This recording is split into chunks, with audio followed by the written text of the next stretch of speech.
Bien-aimés dans le Seigneur, bonjour.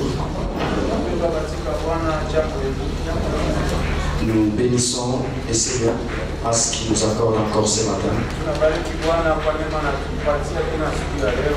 de nous tenir devant vous afin de pouvoir parler de sa part.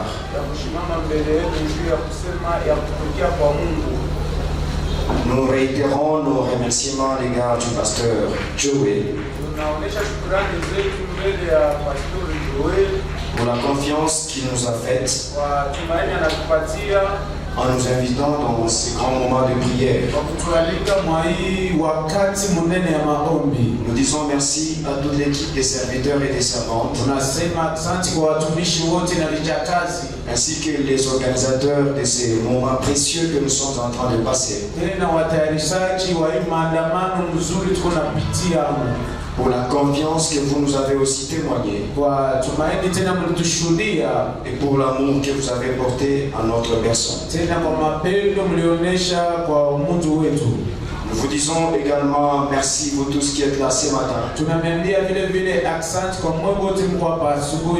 n'êtes pas venu rencontrer un homme, mais vous êtes venu à la rencontre de votre Dieu. Amen. Amen. Avant que je donne le message de ce matin, je vais dire à une personne la parole que le Seigneur m'a donnée juste avant que je monte à la chaîne. Le Seigneur m'a dit de dire à une personne que rien ne restera permanent.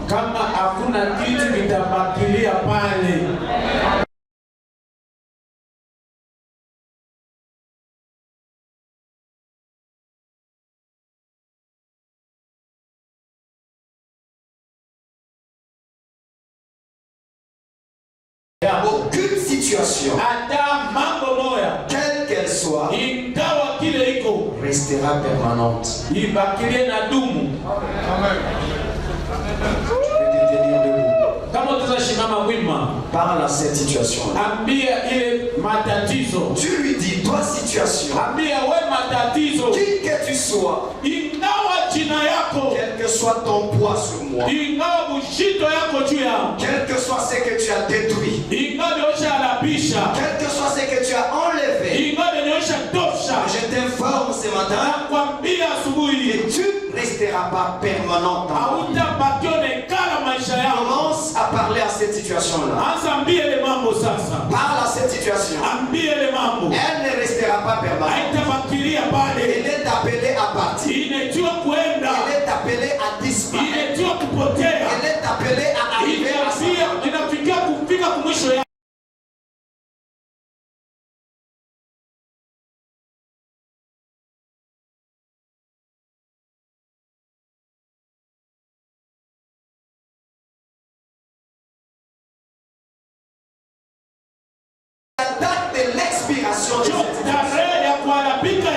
C'est la date de l'expiration de ce qui te trouble. C'est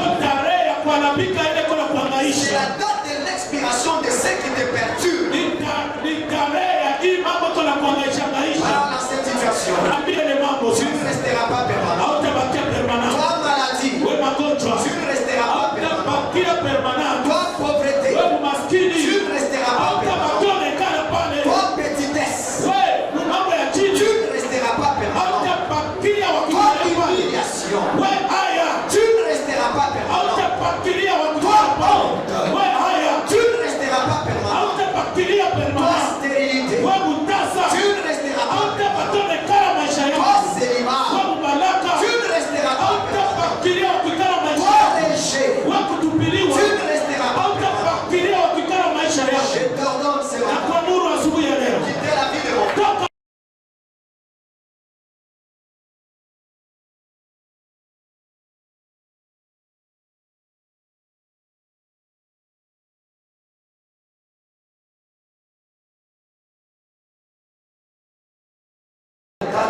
d'expiration. Ni tarehe ya kuharibika.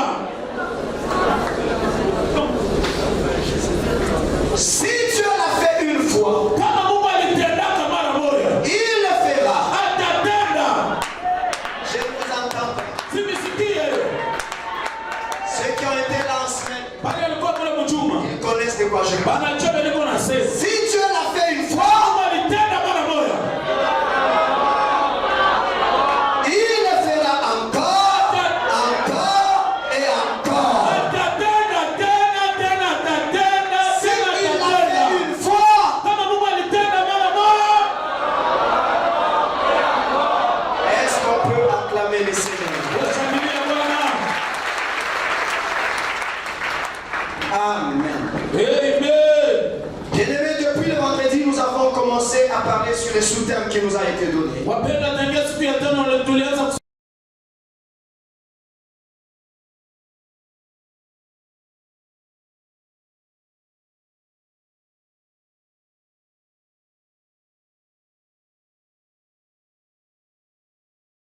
Petite reproduction de ce que nous avons dit en semaine. mbele nilete ujumbe ya asubuhi ya leo. Mimi napenda nirudilie vile tulisema mjuma.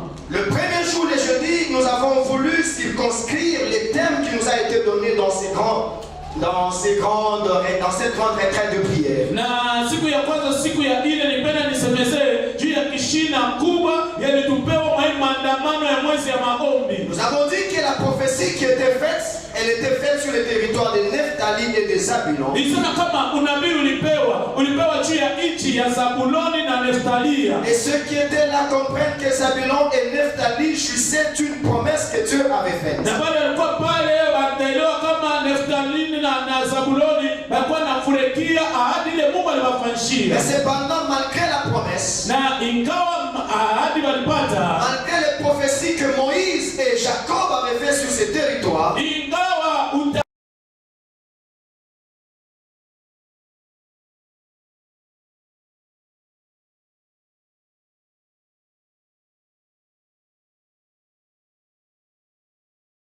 que Dieu, pour les réconforter, il va envoyer le message au travers du prophète Esaïe. na cho pale Mungu cha kumongezea nguvu tena atatuma ujumbe kupitia nabii Isaya. Leur disant que les ténèbres que vous voyez aujourd'hui Akibambia giza mnaona leo ne régneront plus jamais. hazitatawala Les tena. ténèbres que vous voyez aujourd'hui Na giza mnaona leo ne régneront plus toujours. hazitatawala kila siku tena. Et c'est ainsi que le premier jour nous avons dit, Cho pale siku ya kwanza tulisema là où règnent les ténèbres, pale kuna tawala giza, les capacités, mauwezaji, les aptitudes, manamuna, le potentiel uwezaji sont emprisonnés. zinafungiwa mnyororo. Pour ceux qui étaient là les jeudis, Pale alikuwa pale siku ya ine, nous avons passé de bons moments de prière dans lesquels nous avons brisé la coque qui est en train de nous emprisonner. na tulipitisha wakati mzuri, tuko na vunja kifuniko iko na tufunga mnyororo. Le vendredi, nous avons entamé les sous-thèmes. Na siku ya tano tuliingia mkishina ndogo.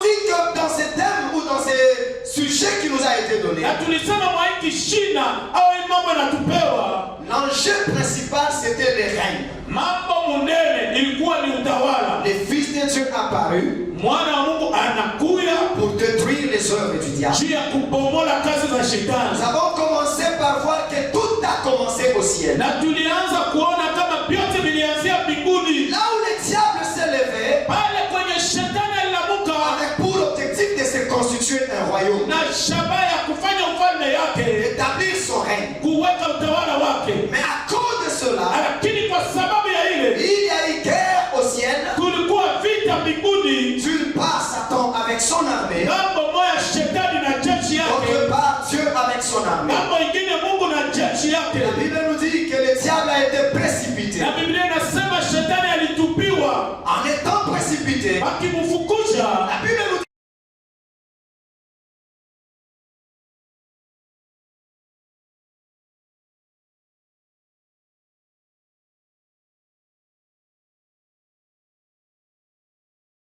compris que comme il a échoué d'établir son règne au ciel, Na cho pale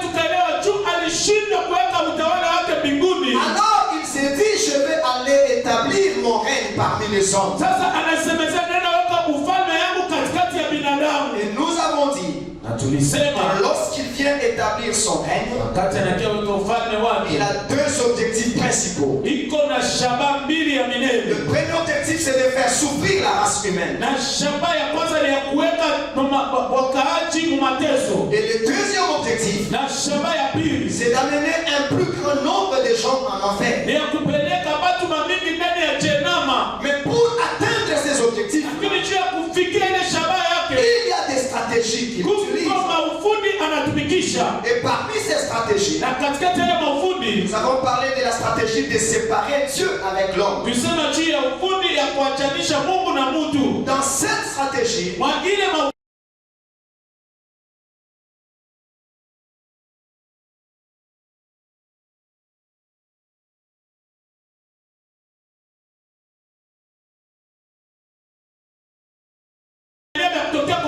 l'avons vu en semaine avec le passage biblique. Et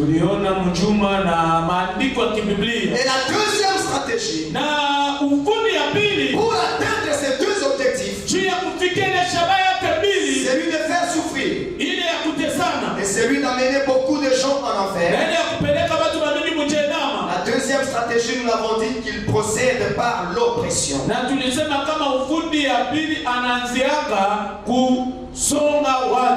là que nous avons parlé de Ben-Hadad. Pour montrer que Ben-Hadad, c'est l'image du diable. Et lorsque nous avons lu les textes sur Ben-Hadad, lorsqu'il vient établir son règne, il ne s'attaque pas à n'importe quoi. Il y a des choses précises auxquelles il touche.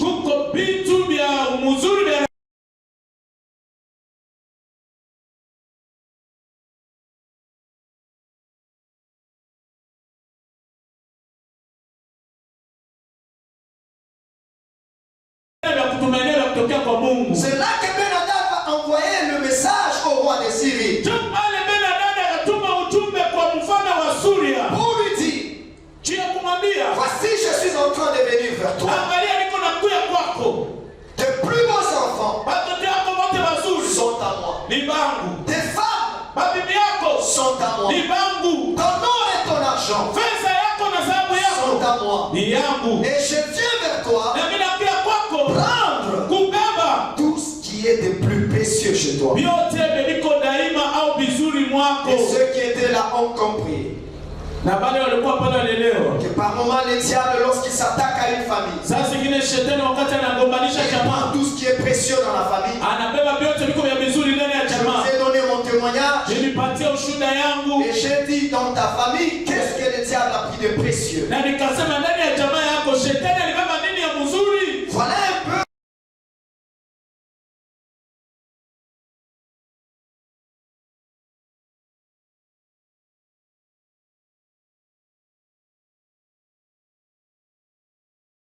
En première partie, nous avons parlé du règne du diable sur la vie du peuple de Dieu. Mais ce matin, lorsque la Bible nous dit le Fils de Dieu apparu, c'est-à-dire qu'il vient aussi instaurer son règne. Alors ce matin, je vais parler du règne du Christ. Nous lisons dans 1 Jean chapitre 3 le verset 8.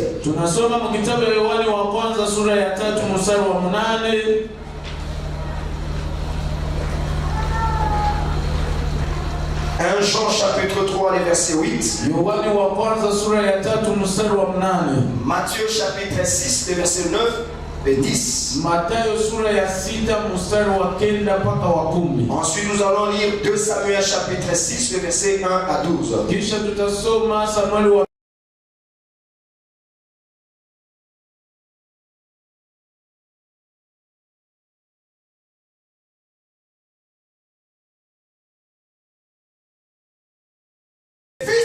Apparu afin de détruire les œuvres du diable. Donc c'est à partir de ce passage que nous avons tiré le sous-thème qui nous a été donné.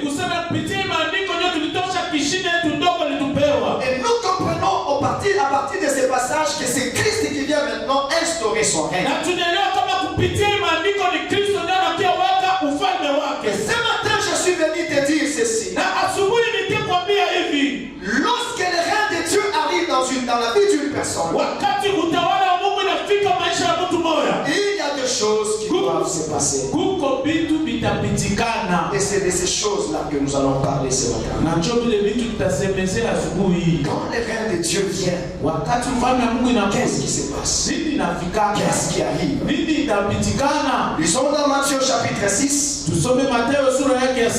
les versets 9 et 10. Vous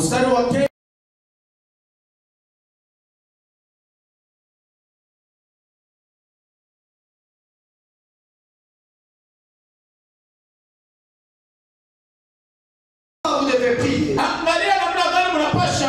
Notre Père qui est aux cieux, que ton nom soit sanctifié, que ton règne vienne, que ta volonté soit faite sur la terre comme au ciel.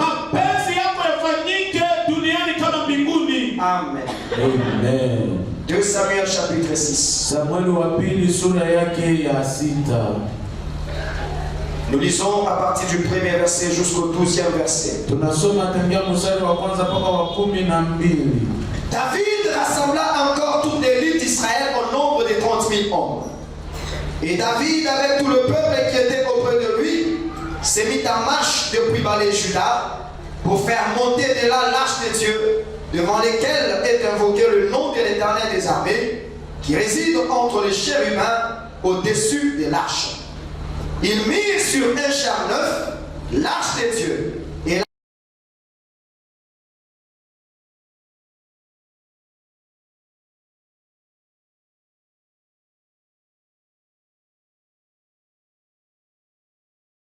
Uza marchait à côté de l'arche de Dieu, et Achio allait devant l'arche. David et toute la maison d'Israël jouaient devant l'Éternel de toutes sortes d'instruments de bois, des cyprès, des harpes, des luttes, des tambourins, des sistres et des cymbales. Lorsqu'ils furent arrivés à l'ère des Nacon, Uza étendit la main vers l'arche de Dieu et la saisit, parce que le bœuf la faisait pencher. La colère de l'Éternel s'enflamma contre Uza, et Dieu le frappa sur place à cause de sa faute. Uza mourut là, près de l'arche de Dieu. David fut irrité de ce que l'Éternel avait frappé Uza d'un tel châtiment. Et ce lieu a été jusqu'à ce jour Péretz Uza. David eut peur de l'Éternel en ce jour-là, et il dit: comment l'arche de l'Éternel entrerait-elle chez moi? Il ne voulut pas retirer l'arche de l'Éternel chez lui dans la cité.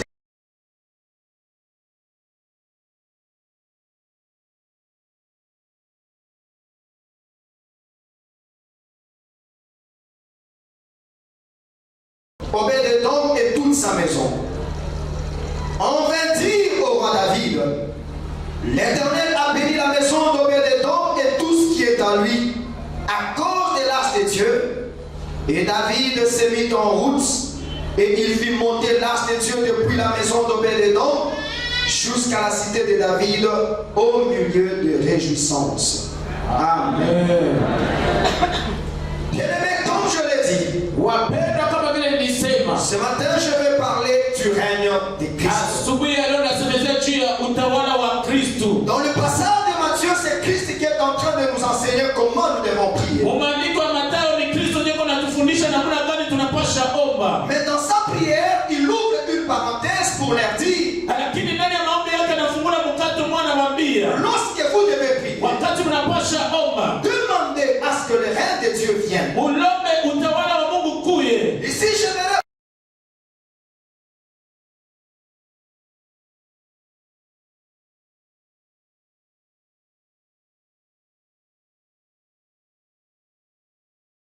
réciter d'une manière ou d'une autre. Mais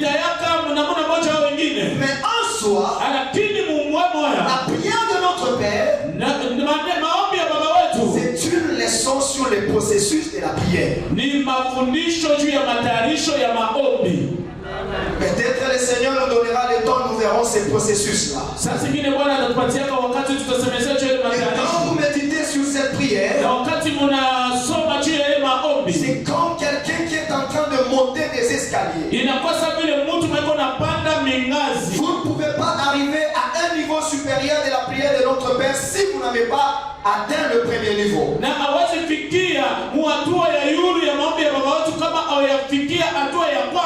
pour le passage que nous venons de dire, je soutire les deux escaliers du milieu.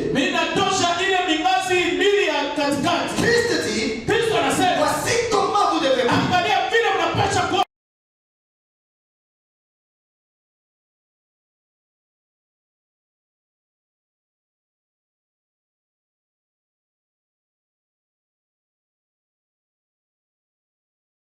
C'est pour enlever dans ta tête l'idée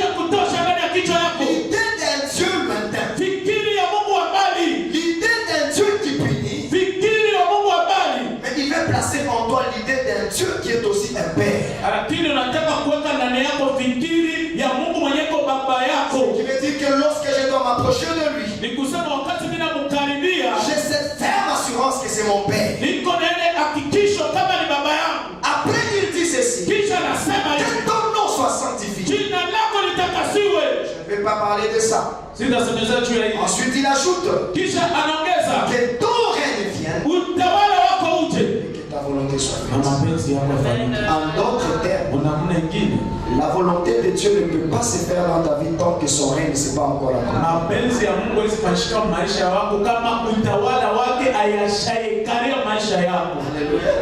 Ce n'est que lorsque le règne de Dieu vient s'asseoir.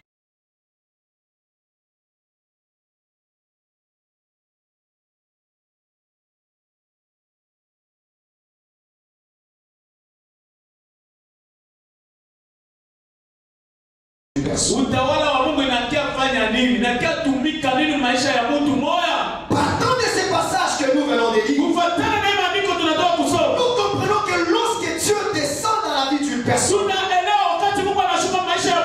lorsque Dieu descend dans la vie d'un peuple, lorsqu'il descend dans une église, la première chose qu'il fait, c'est de matérialiser sa volonté qui est au ciel dans la vie de la personne qui vit sur la terre.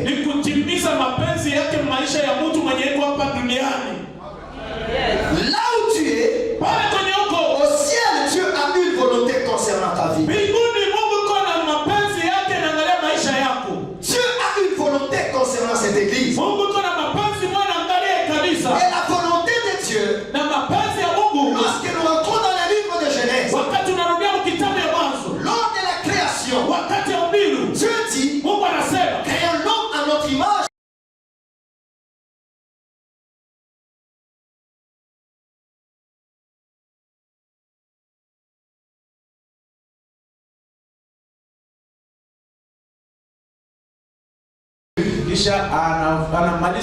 Il n'est pas bon.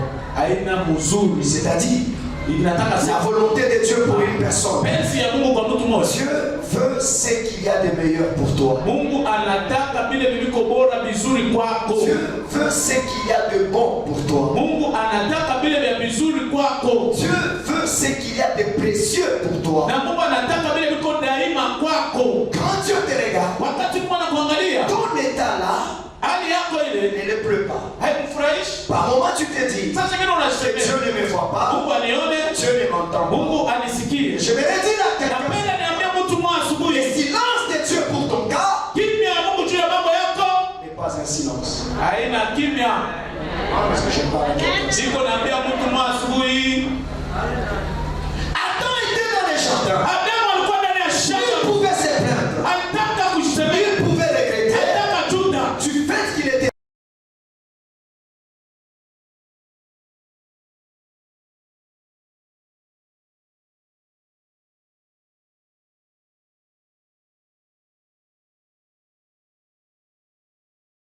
Avait déjà vu cette envie là.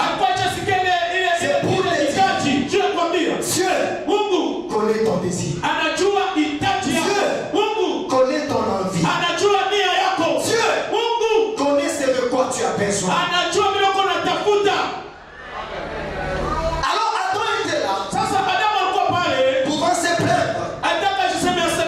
Il ne savait pas pas lakini alikuwa anajua que Dieu avait déjà fait un constat sur sa vie. Mungu alikuwa ashafanya fungulisho mwa juu ya maisha yake. Je parle à quelqu'un. Siko naambia mtu mwa asubuhi. Amen. Dieu avait déjà fait un constat. Mungu alikuwa ashafungula. Et ce constat-là, na ile fungulisho il n'est pas bon haina mzuri que l'homme soit seul. Mtu akwe. Je te dis aussi na kwambia na wewe Dieu a déjà fait un constat. Mungu ashafungula juu ya maisha yako. Pendant que tu es là, tu te demandes le voie au moyen. Tu te dis ça sera comment?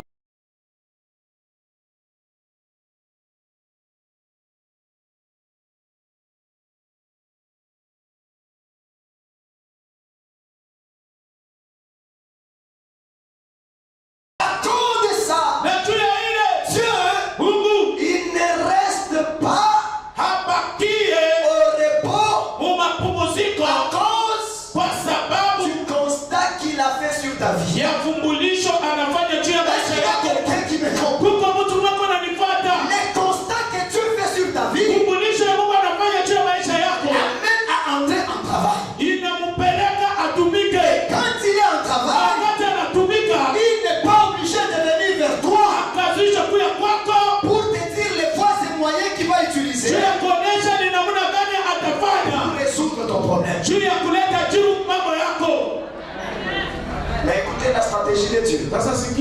Il regarde Adam. Il n'est pas bon qu'il soit seul. Au lieu d'aller vers Adam pour lui dire écoute Adam, je vais faire pour toi une aide semblable.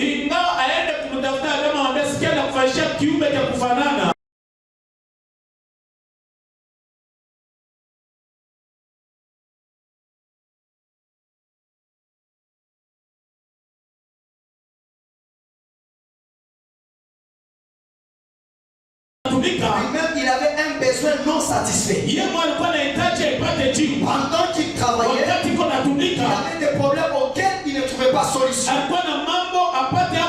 Oui, ce matin, tu es au service de Dieu. Tu prêches peut-être comme je le fais. Tu chantes pour Dieu de tout ton cœur. Tu sers Dieu avec ton argent et tes finances. Tu sers Dieu avec ta force. Quand tu rentres dans ta vie, tu réalises qu'il y a des choses qui ne sont pas encore résolues. Il y a des besoins qui ne sont pas encore comblés. Et moi je suis venu te dire ceci. Dieu est le spécialiste de la détection des besoins non comblés dans nos vies. Est-ce que tu peux dire à celui qui est à côté de toi?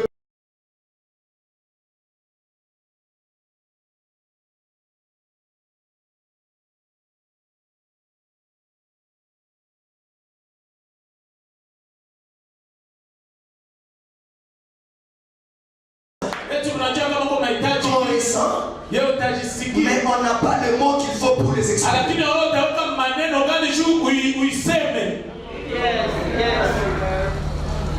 Adam avait ces besoins-là. Mais parce qu'il n'avait jamais vu une femme, c'était difficile qu'il exprime ce qu'il avait besoin. Parce que pour exprimer au moins un besoin, il faut avoir l'image de quelque chose. Mais il n'avait encore jamais vu quelqu'un. Il ressentait qu'il me faut quelqu'un.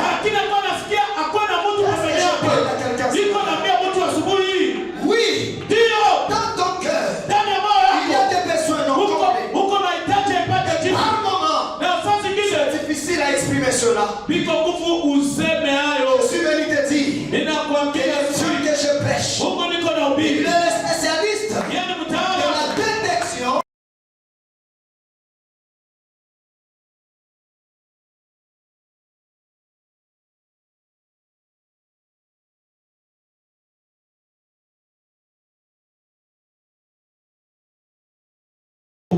Fatigué, il s'endort. C'est là Dieu, dans son raisonnement, il a trouvé la formule qu'il fallait. C'est d'aller tirer une côte. Quand il a tiré la côte, il a fabriqué la femme. Après avoir fini fini le travail qu'il avait, il réveille l'homme. Et quand il s'est réveillé, écoutez la déclaration d'Adam. Voici cette fois-ci. C'est-à-dire quoi? Il a cherché pendant longtemps. Il a désiré pendant longtemps. Les besoins qui étaient en lui, il pouvait se rapprocher d'un chimpanzé. Il pouvait aussi marcher avec les deux pattes.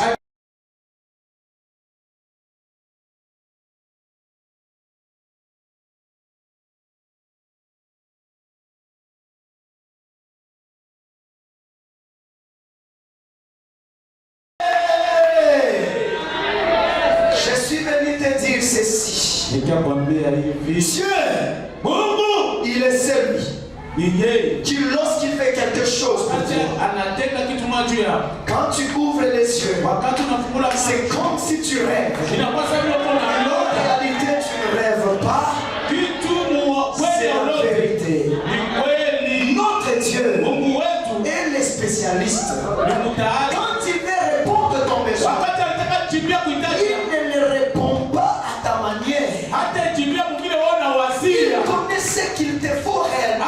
Il connaît la couleur qu'il te faut, la taille qu'il te faut, la forme qu'il te faut, le goût qu'il te faut. Il est celui qui, lorsqu'il te présente, c'est qu'il a déjà commencé à travailler pour toi.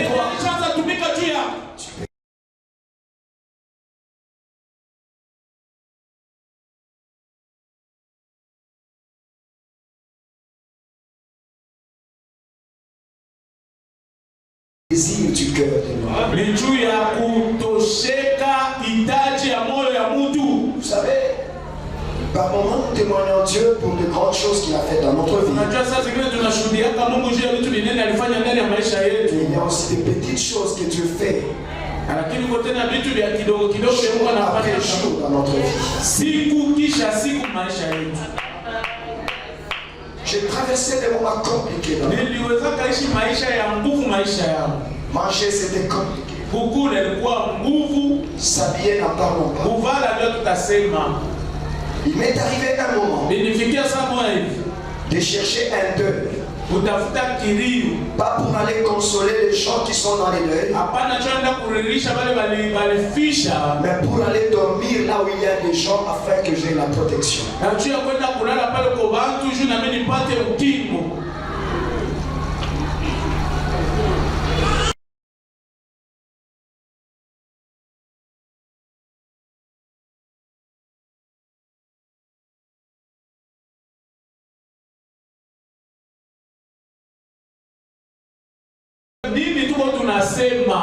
Un jour, alors que j'ai rentré de la montagne, j'avais très faim. Je n'avais pas de nourriture. Et je ne savais pas où trouver cette nourriture.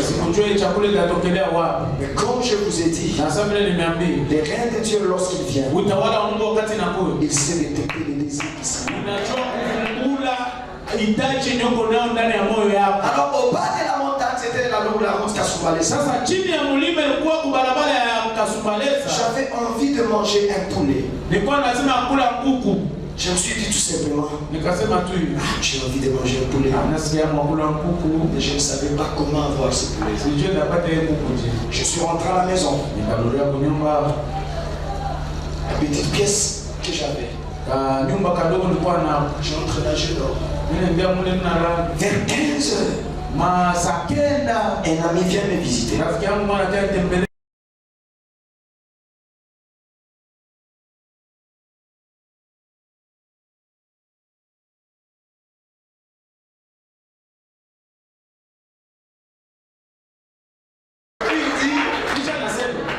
Je me suis dit, je ne peux pas aller avec beaucoup de personnes, alors c'est seulement nous deux. Je dis, frère, allons-y. Oh Dieu! Nous savons de quoi nous parlons. Nous partons, frère! Nous arrivons au salon. Je m'assieds. Après un temps, Kisha Samuel. On vient m'offrir un poulet devant là.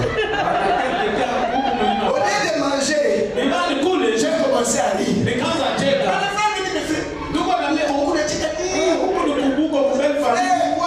Laisse-moi d'abord rire. Ah, je suis venu dire à quelqu'un, Dieu te fera rire.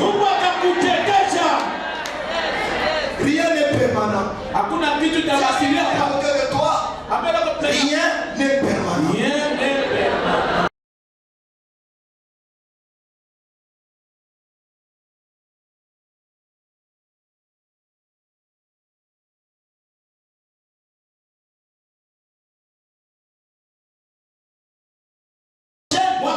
Tu auras un fils. Sarah se cache derrière la porte. Elle commence à rire. Tu dis à Abraham, ta femme, pourquoi elle rit? Ah, ton temps arrive aussi. Tu vas rire. Ton temps arrive, ma soeur. Tu vas aussi rire. C'est vrai, tu as versé des larmes. Tu as versé des larmes. Tu as vécu dans les chagrins. Mais ton temps arrive. Tu vas rire aussi. Alors je m'assois très bien devant les poulets. Je mange correctement bien. Et je dis, Dieu vient de répondre au désir de mon cœur.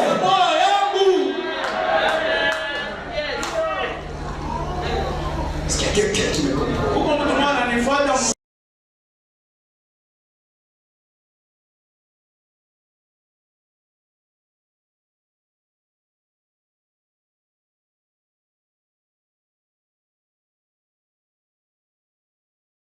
Dans ma petite chambrette, rien.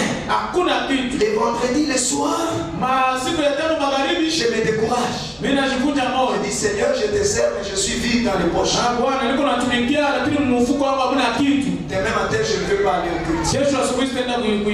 Comme c'est moi qui prêchais, je me suis dit, je m'arrête, je ne veux pas aller au culte. Et puis je me mets dans mon petit lit. Je réfléchis seulement, je me dis,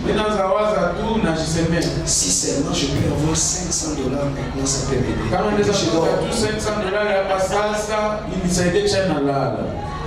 Les matins, je me réveille toujours découragé. Mais je me fortifie. Je me dis, comme j'ai commencé, je dois terminer. Je suis allé au culte matinal. Je travaillais. Après les cultes matinal, je prends mon téléphone.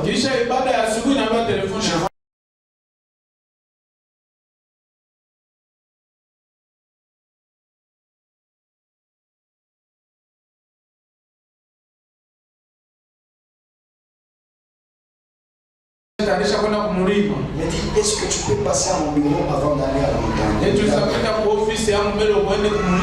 J'arrive dans son bureau. Elle me dit, les sujets pour lesquels tu priais pour moi et mon mari, Dieu nous a exaucés. Alors nous nous sommes dit qu'on fasse un geste. Elle prend une enveloppe, elle me donne.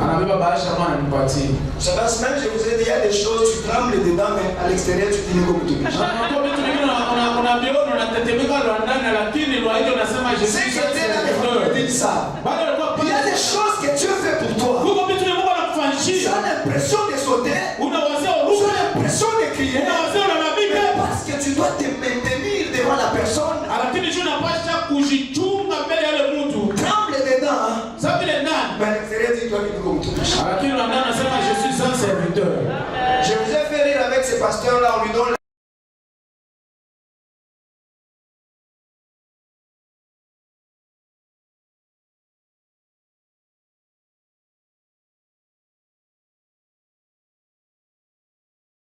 Aux fidèles de prier pour lui. Le frère dit non, c'est toi, pasteur. Le pasteur dit non, c'est toi qui dois me bénir. Toi tu ne feras pas ça.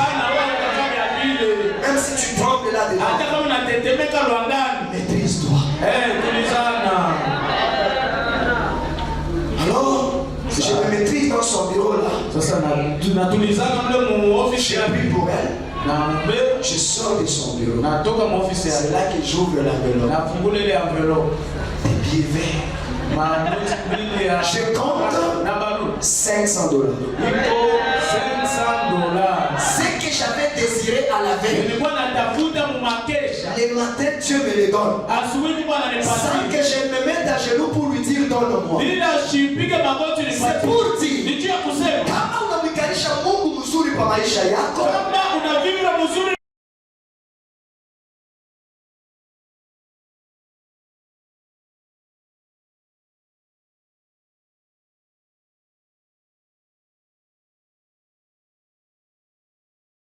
tu ne veilleras pas. Il y a des choses pour lesquelles tu ne gêneras pas. La Bible déclare, fais de l'Éternel tes délices. Il te donnera ce que ton cœur désire. Si l'Église comprend ces choses, il y a des requêtes que nous ne présenterons jamais à Dieu. Parce qu'il y a des choses, pendant que tu dors, Dieu vient fouiller dans ton cœur pour découvrir les désirs de ton cœur. Écoute-moi. Quand Dieu découvre les désirs de ton cœur, comme il ne descend pas seul, mais il descend au travers des personnes. Pendant qu'il découvre ce qui est dans ton cœur, la nuit il prive le sommeil à une personne. La nuit il rappelle les souvenirs à une personne.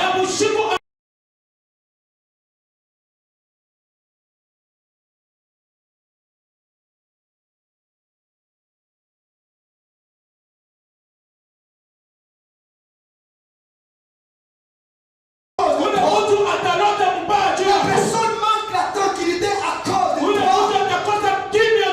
Parce que Dieu a fouillé dans ton cœur. Il a découvert les désirs de ton cœur. Et tu dis amen à ce message. Pendant que je prêche, qu'une personne soit tourmentée à cause de toi.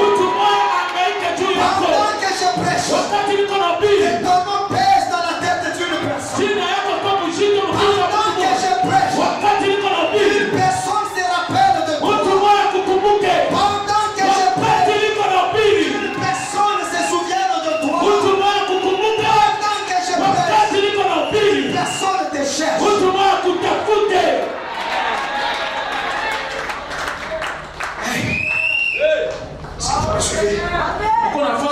Nous sommes ensemble. Je peux continuer. Vous me permettez?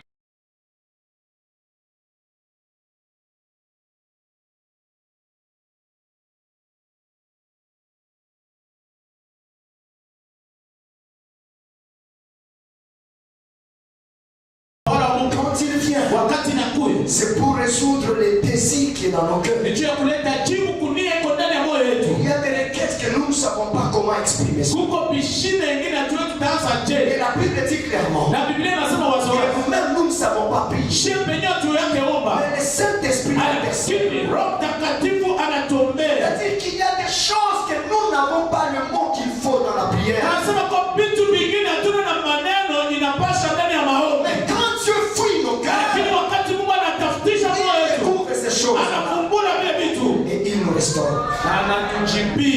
Écoutez, le règne de Dieu, lorsqu'il vient dans la vie d'une personne, il restaure la joie et la paix. Il y a un moment de ma vie, permettez-moi de parler beaucoup plus de moi parce que c'est mon message.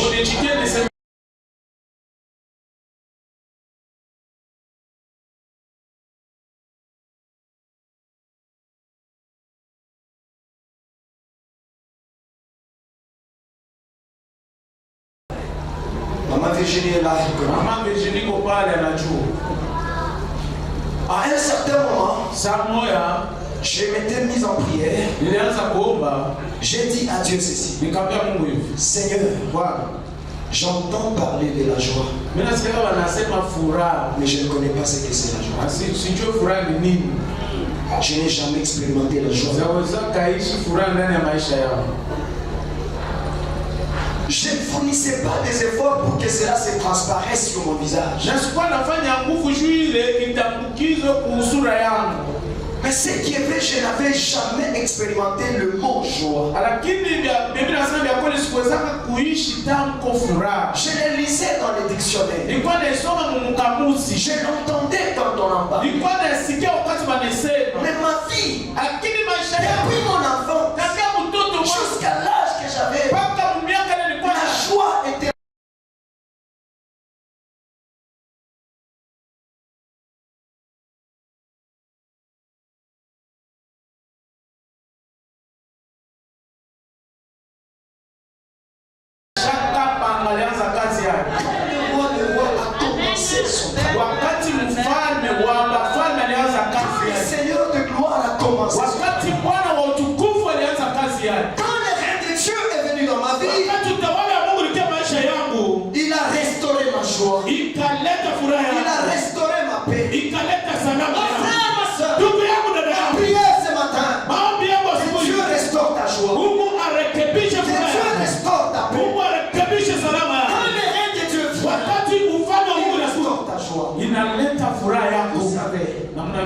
le diable pour te priver la joie. Vous savez ce qu'il fait? Le travail du diable, il le fait à 3 vitesses. La première vitesse, la Bible nous dit dans le livre de Jean chapitre 10, le voleur ne vient que pour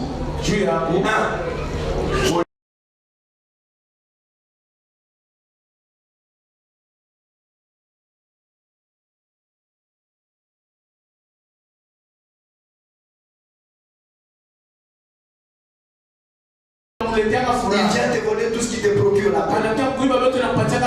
Il vient te voler tout ce qui peut te propulser de l'avant. Quand tu ne te réveilles pas pour comprendre ça,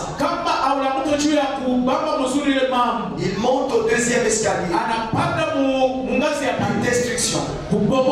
Il détruit la santé ici. Il détruit les relations là-bas. Il détruit les affaires là-bas.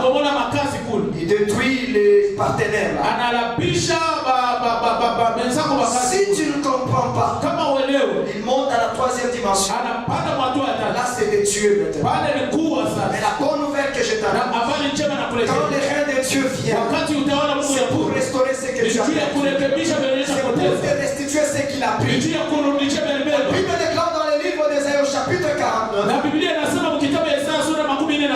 capture du puissant lui sera enlevée. Quand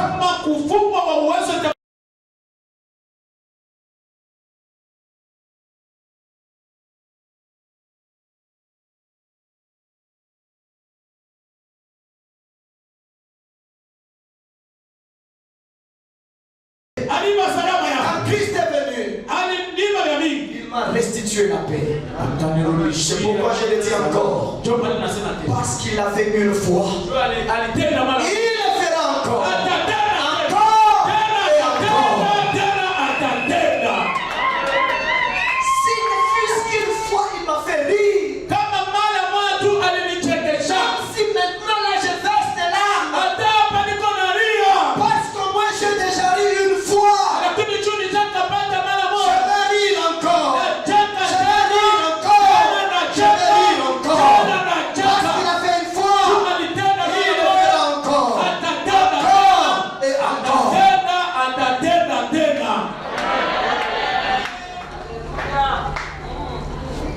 Ça n'avait pas fini.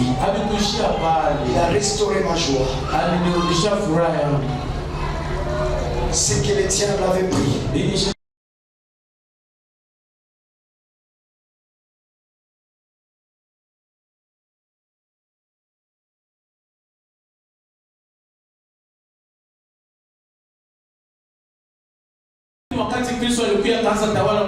Il m'a donné mon diplôme de doctorat sans diplôme d'État.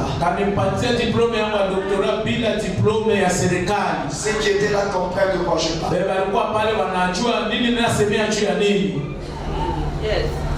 Dieu va restaurer ta joie. Dieu va restaurer ça. Quand le règne de Dieu vient, toutes les choses que je suis en train de citer, c'est dans le passage de 2 Samuel que nous avons lu. Na vyote niko na ndani mu kitabu ya Samueli wa pili tulisoma. Quand l'arche de Dieu est rentrée à Jérusalem. Wakati sanduku ya agano ya Mungu ilirudia Yerusalema. Quand Dieu commence à régner. Wakati Mungu anaanza tawala. La troisième chose. Kitu ya tatu. Il nous garantit la protection. Anatupatia gharama ya ulinzi. Uza voulait toucher l'arche. Ataka papa sanduku ya agano. C'était un bon geste.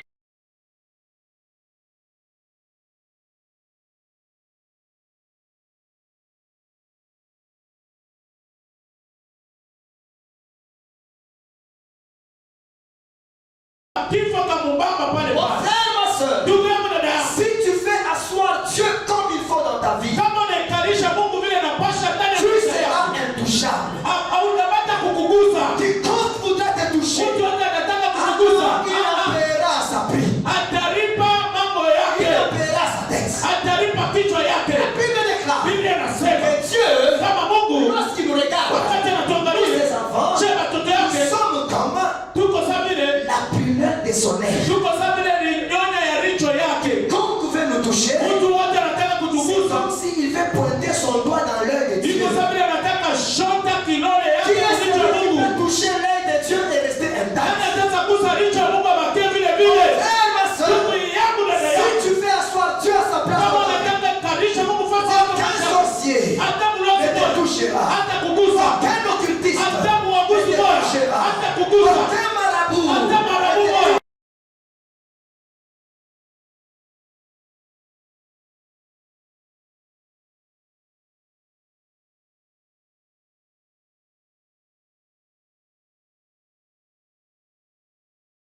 Ta place.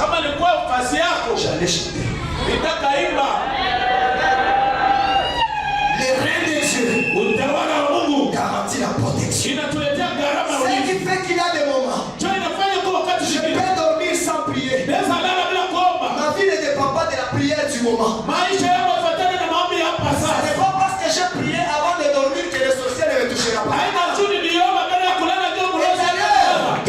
Quand je fais un cauchemar, je ne me lève pas katika jina la Yesu. Je commence à sauter. Je me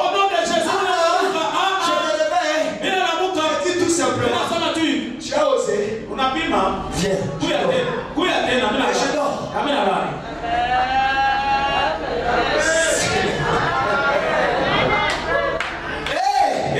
Est-ce que quelqu'un peut me dire, la protection. Ulinzi.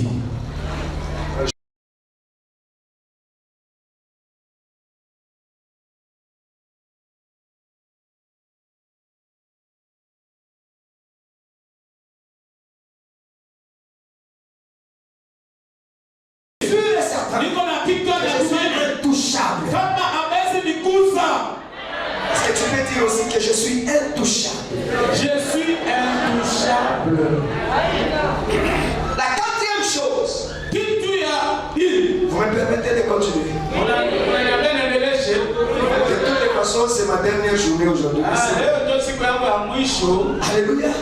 Je termine tout. Et nous allons prier. La quatrième chose. Lorsque les reins de Dieu viennent, les reins de Dieu nous attirent la faveur de Dieu et la faveur des hommes.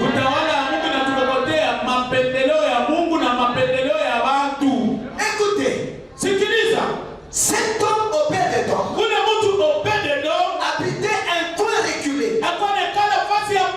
Il n'était même pas connu. Mais quand il a pris l'arche,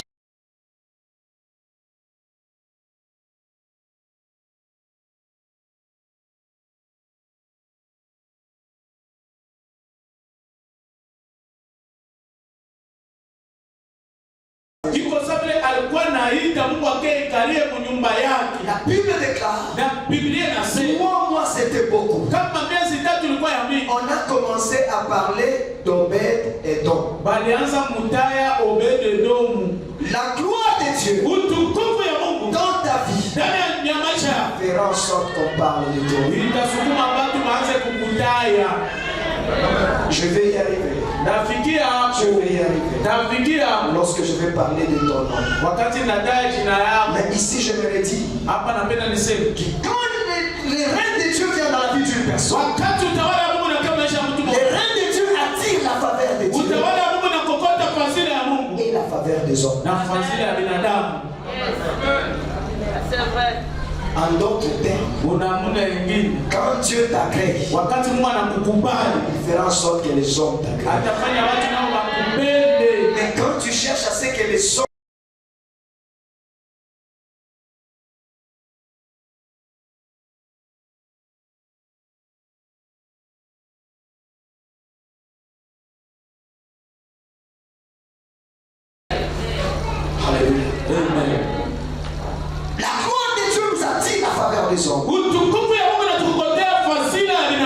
alors ici, j'aimerais dire ceci. Les secrets pour attirer vers soi la faveur des hommes consiste à travailler et à vivre de façon que l'on parle de toi en bien.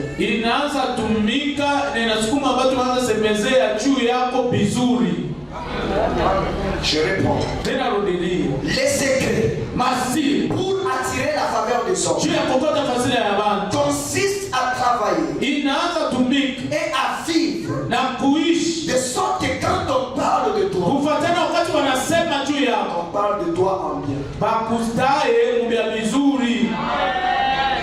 Je le réponds encore. Les secrets pour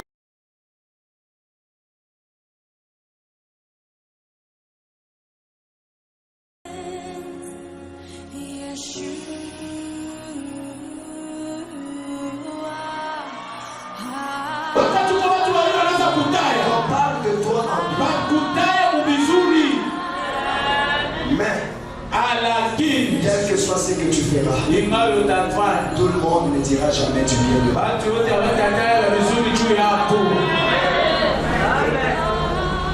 Mais toi, travaille et vis pour que les hommes, quand ils parlent en bien.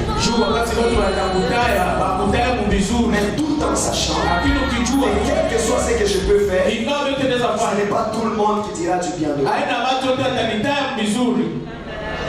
Joseph, comment est-ce qu'il est arrivé à la royauté? Comment il est arrivé dans la présence de Pharaon? C'est parce que les chansons ont parlé de lui. David, comment est-ce qu'il est allé chanter pour Saül? Comment est-ce qu'il est allé?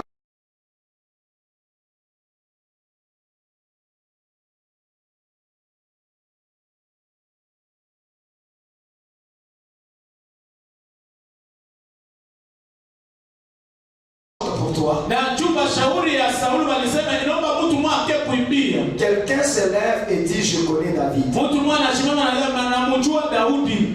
Est-ce que je parle à quelqu'un? Pendant que tu es là, il y a ton nom qui est en train d'être circulé dans les bouches des gens. Et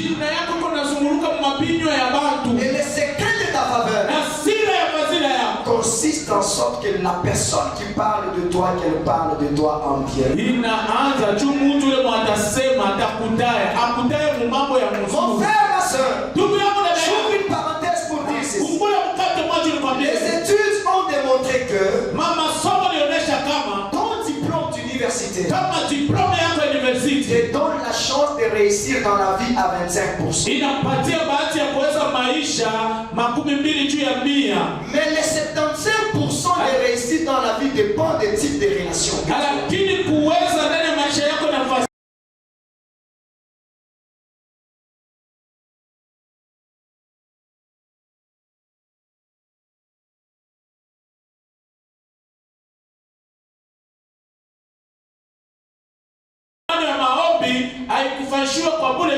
Comment tu vis? Comment tu fais? Comment on parle de toi? Et qui parle de toi? La cinquième chose, la gloire de Dieu ou le règne de Dieu, lorsqu'il arrive dans la vie d'une personne, le règne de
Regarde à côté de toi.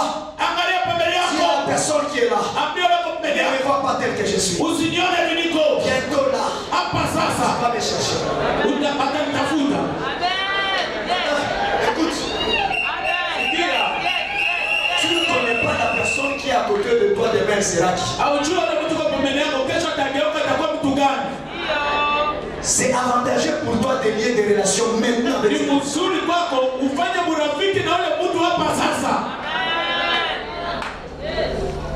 S'il faut que tu fasses quelque chose pour cette personne-là, c'est maintenant qu'il faut le faire. Parce qu'il y aura un temps, toi tu penseras lui apporter beaucoup. Ça ne sera rien devant lui.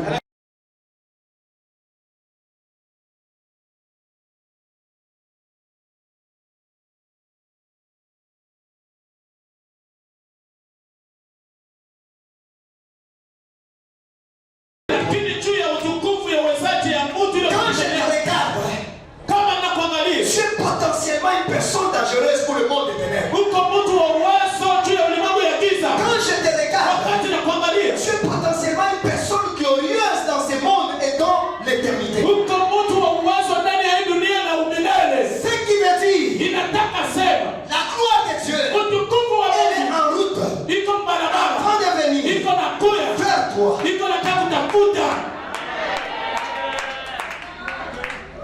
La cinquième chose, la gloire de Dieu ou le règne de Dieu dans la vie d'une personne rend grand le nom de la personne. Le règne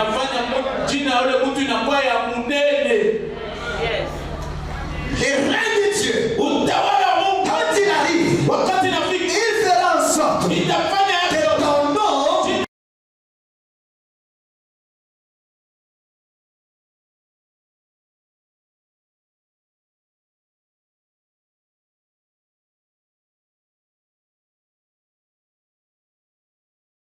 que quand Dieu commence à régner dans ta vie, il y aura des personnes haut placées qui commenceront à parler de toi en ton absence. En d'autres termes, tu feras la discussion des grands. Pendant que toi tu n'es pas là, les grands se réunissent et disent, telle personne là, à vous trouver, est-ce qu'elle nous est utile ici? Est-ce que vous ne pensez pas que... Mais pendant ce temps, toi-même tu n'es pas là. Si tu dis amen, tu n'en sois ainsi. En peu de temps, on ne pouvait pas parler de lui. Mais quand le règne de Dieu s'est établi dans la maison, on a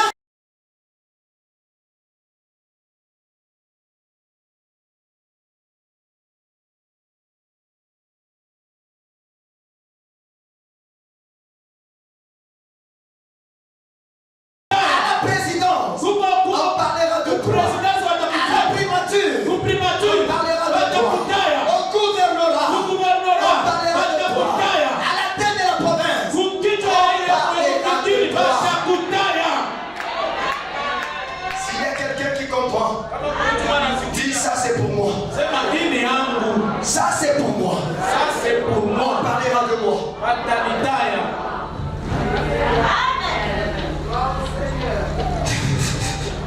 Mais écoutez, pendant que je prêche, ton nom est cité dans la bouche de qui? Dans la bouche des escrocs, dans la bouche des voleurs, dans la bouche des impudiques, dans la bouche des menteurs. Ton nom là, pendant que je prêche,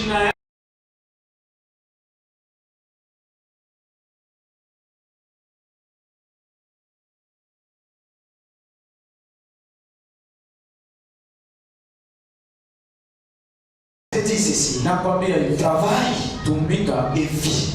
De sorte que ceux qui parleront de toi, qui parlent en bien.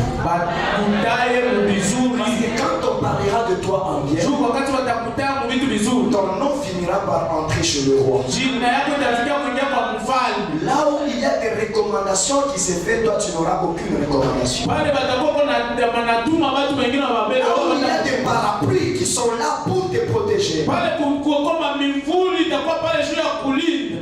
Il n'y aura pas de parapluie pour toi. Hakutakuwa mvuli. Parce que l'Éternel seul sera ton parapluie. Juu Bwana wa milele peke yake atakuwa mvuli yako. Le règne de Dieu Utawala wa Mungu nous attire sixièmement. inatukopotea ya sita. Le règne de Dieu nous attire dans la cour de roi. Utawala wa Mungu inatupeleka mkiwanza ya mfalme.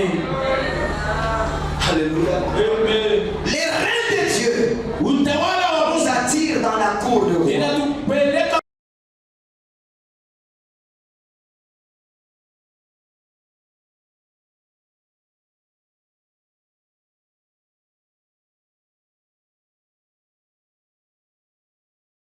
Quand Dieu commence à régner, wakati Mungu anaanza kutawala. les regards des grands seront fixés sur lui. Macho ya wakubwa itaanza kuangalia. Obed-Edom était là. Obed-Edom alikuwa Et pale. les yeux de David Lakini macho ya Daudi ont survolé toute la ville jusque dans la maison d'Obed-Edom. ikaruka manyumba yote kenda mnyumba ya Obed-Edom mpaka. Le règne de Dieu Utawala wa Mungu restaure les relations brisées. inarekebisha mahusiano iliyoshalabika. Je suis en train d'aller un peu vite pour atterrir. Niko naenda miondosho nishuke. Il y a des relations qui sont brisées. Huko mahusiano mengine shalabika. Ne cherche pas à les raccommoder Usitafute kuishona shona à ta façon. munamuna yako. Cherche les reins de Dieu. Tafuta utawala wa Mungu. Cherche seulement les reins de Dieu. Tafuta tu utawala ya Mungu. Les relations qui étaient brisées Ile mahusiano yalivunjika seront restaurées. zitarekebishwa. Les reins de Dieu Utawala wa Mungu créent de nouvelles relations qui nous promettent.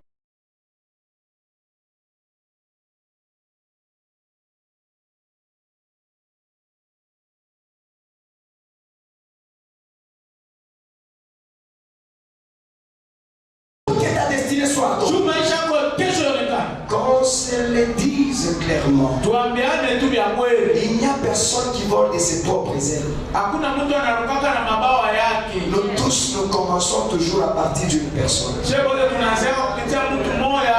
Quand les reins de Dieu viennent, Wakati utawala wa Mungu na kama maisha yao. les reins de Dieu vont aligner la personne qu'il faut pour t'amener là où tu dois être. Utawala wa Mungu utapanga mtu yule anapaswa chukue pale unapasha kuwa.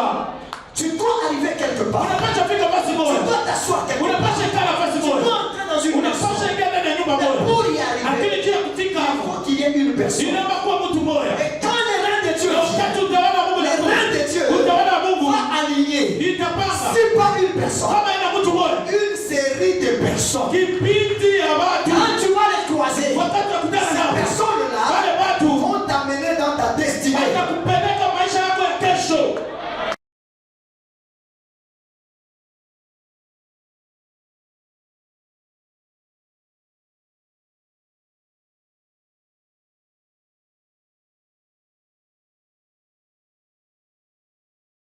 Biblia inasema 3 mois c'était beaucoup. miezi tatu ilikuwa ya La mingi. maison d'Obed-Edom Nyumba ya Obed-Edom était richement bénie. ilitajarika sana na baraka. Je vis avec un beau frère. Niko naishi S'il était là ce matin, il pouvait témoigner. na frère wangu kama alikuwa hapa asubuhi. J'ai traversé une période où je ne travaillais pas. Niliishi wakati mwanzo anatumika. Mais ma maison était pleine de nourriture. Lakini nyumba yangu iliyala chakula. Je ne manquais rien. Sikukosewa na kitu. Et je peux même oser dire que c'était presque la fête tous les jours chez moi. Na naweza sema nikiongeza na sana kila siku kalamu kwangu akisikuwa natumika. Le règne de Dieu, lorsqu'il arrive Wakati nafika dans la vie d'une ndani ya personne, maisha ya mtu il mmoja apporte la restauration. inaletaka rekebisho, Il apporte l'abondance. inaleta utele. Ma prière ce matin, Maombi yangu asubuhi c'est la restauration.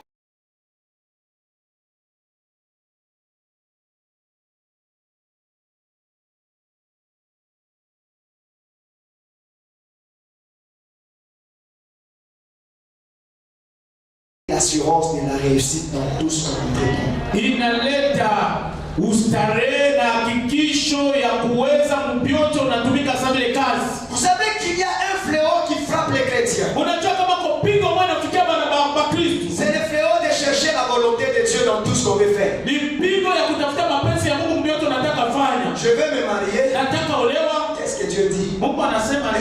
être ma femme, c'est lui mon mari. Ce n'est pas mauvais, c'est bien. Je vais faire les affaires. Quelle est la volonté de Dieu? Est-ce qu'il faut que j'aille? Il faut que je reste. Ce matin, je suis venu dire, il faut que tu sortes dans ça. Dieu dit à tes résolutions répondra les succès.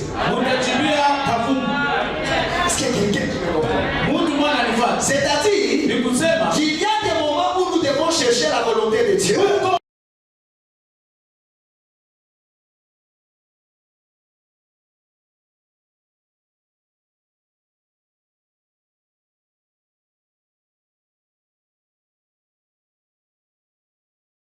Je vais faire va me réussir.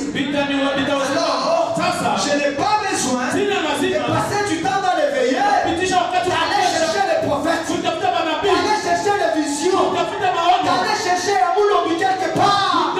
Je sais que Dieu est avec moi et tout ce que je vais faire va me réussir.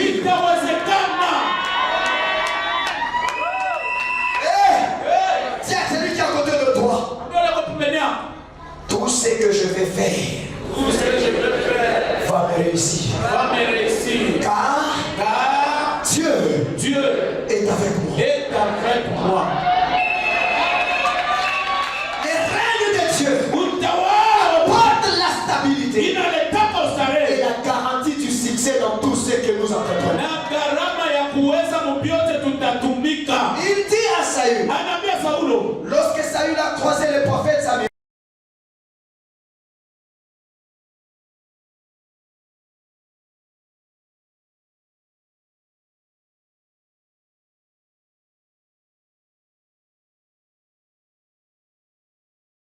tu as à faire, fais-le.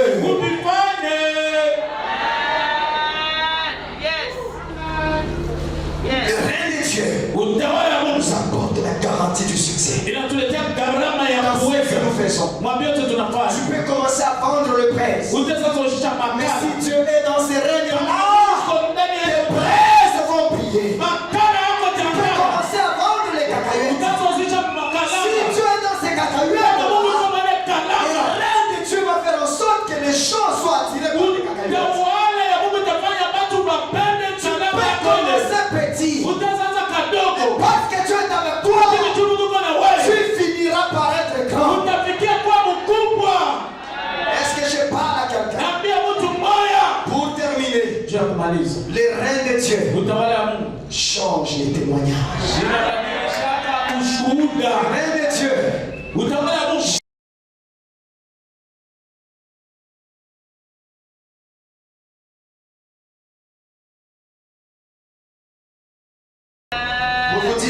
le message que je vous ai donné, c'est mon histoire. Pour vous dire, les dieux que nous prêchons, l'image n'est pas tellement bonne. Mais si vous voyez cette photo, la personne qui est debout, c'est moi. J'ai m'habillé en lambeau. J'ai dégagé une mauvaise odeur. Rejeté. Abandonné. Et quand Dieu m'a ramassé, il m'a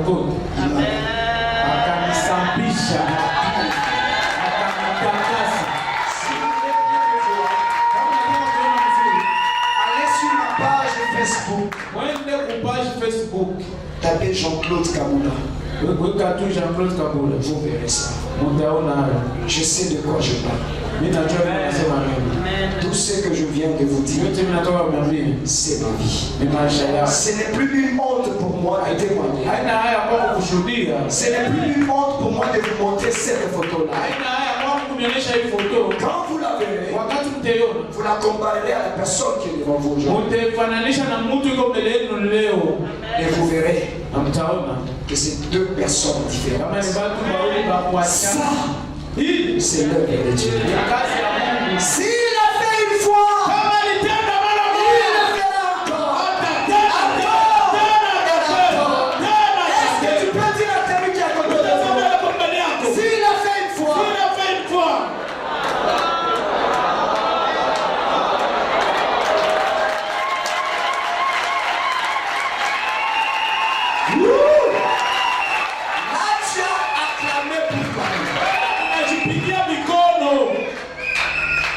Est-ce que tu peux maintenant acclamer Dieu en prononçant? Si Dieu l'a fait une fois,